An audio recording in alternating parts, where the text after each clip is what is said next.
In 1977, a woman stepped into a dimly lit room in Los Angeles, blonde hair shimmering like platinum under the camera's gaze.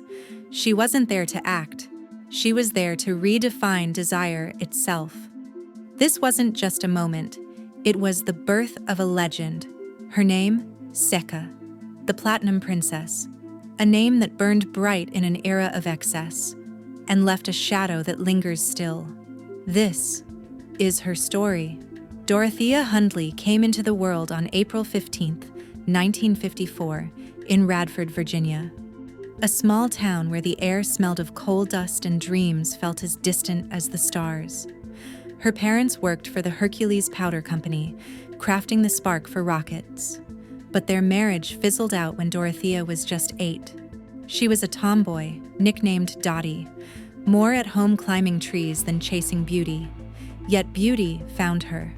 Hopewell High School became her stage. She wasn't just another face in the crowd.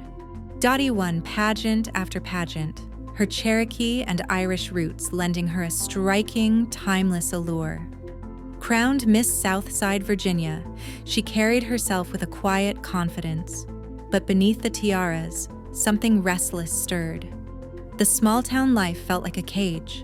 She wanted more. At 18, barely a week after her birthday, she married Francis Patton, a union that promised stability. It didn't last. By 1977, the marriage was over, and Dottie was searching for something to call her own. She found it in an unexpected place, an adult bookstore. Not as a customer, but as a clerk. Then, as an owner. 7 stores across Virginia and Maryland, filled with flickering 8mm films. She watched those loops, the women on screen moving through a world she didn't yet understand, and she thought, I can do better. Las Vegas called her next, a city of neon and risk, where reinvention was the only rule. There, she met a blackjack dealer named Seka. The name stuck. A Sesotho word meaning symbol. Fitting.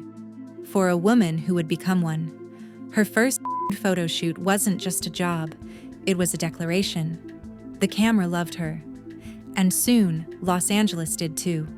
In 1978, Seka made her debut in Dracula, a film that paired her with John Holmes, the era's most infamous leading man. Their chemistry was electric, a spark that lit up the screen. She wasn't just performing, she was commanding. Her platinum blonde hair, her unapologetic presence, her willingness to push boundaries. Seka didn't just star in films, she reshaped what they could be. By 1980, she was everywhere, over 50 films that year alone. Then 37 more in 1981. Her name wasn't just on the marquee, it was the title itself. She was called the Marilyn Monroe of her world. High Society magazine draped her in that mythic comparison. But Seka wasn't chasing Hollywood's shadow. She was carving her own. Her look, shaved, bold, unapologetic, was revolutionary. Long before it became the norm, she set the trend. Her performances were raw, versatile, fearless. She worked with the best, Jamie Gillis, who called her a white trash queen, a title she wore like a crown. Director Brian De Palma saw something else, genuine acting talent. Paul Thomas Anderson, years later, would base his Boogie Nights character Amber Waves on her, inspired by her role in a documentary about Holmes. Seka wasn't just a star, she was a force. But what does it mean to shine in a world that both worships and condemns you? In the 1980s, America was caught in a tug of war. Liberation clashed with repression. The sexual revolution roared, but so did the voices calling it sin. Seka stood at the center of that storm. Her body became a battlefield of desire and judgment. To her fans, she was freedom personified. To her critics, she was a symbol of moral decay. And to herself? She was just Dottie, trying to live. Fame came fast, but it wasn't free. By 1982, Seka walked away. They wouldn't pay me what I deserved, she said. But there was another reason, one she'd only admit later. The shadow of HIV loomed over the industry. Fear crept into the sets where pleasure once ruled. Seka chose life over the spotlight. She turned to modeling, to striptease, to building a fan club that still thrives today. Her name carried weight, even without the cameras rolling. She wasn't done creating.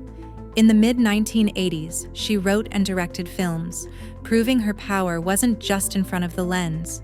She dated comedian Sam Kinison, a wild spirit who brought her to Saturday Night Live in 1986, where she appeared in a sketch. Her presence a quiet rebellion against the mainstream.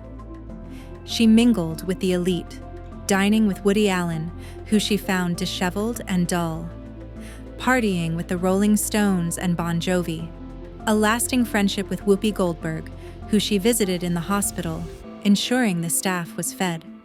Seka wasn't just a star. She was a connector, a bridge between worlds. But the industry she left wasn't the same when she returned. In the early 1990s, she stepped back into films, her last being American Garter in 1993.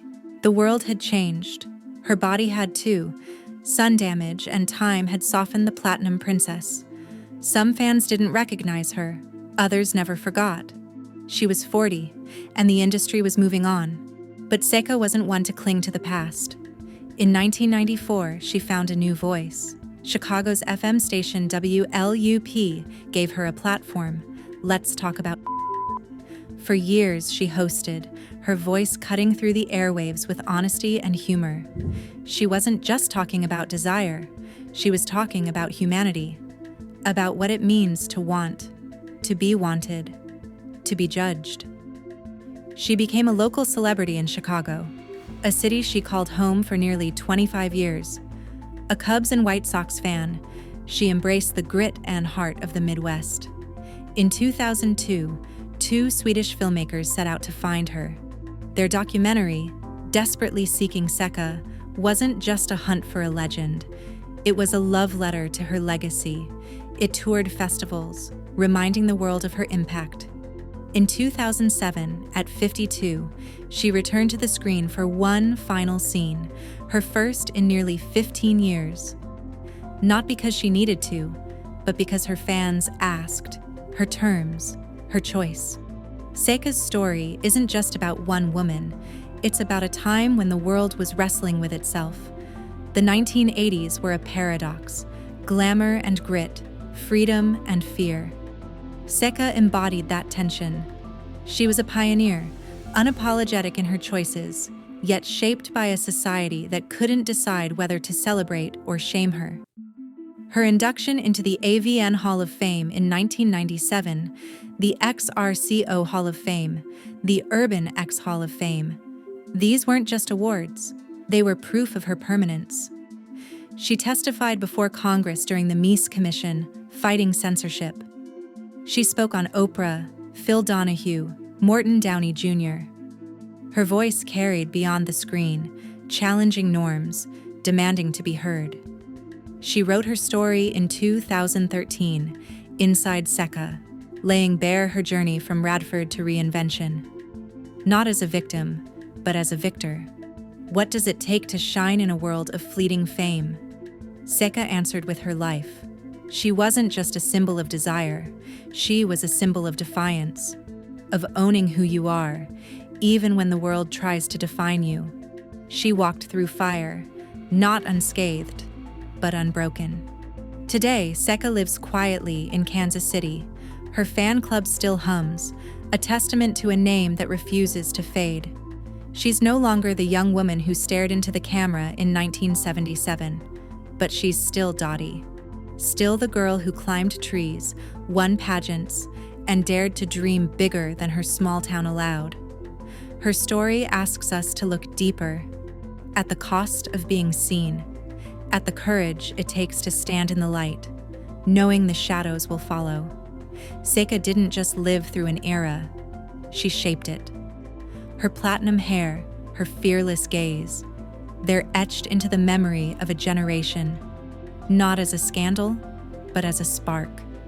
And maybe that's all we ever want, to be seen for who we are, even if the world can't look for too long.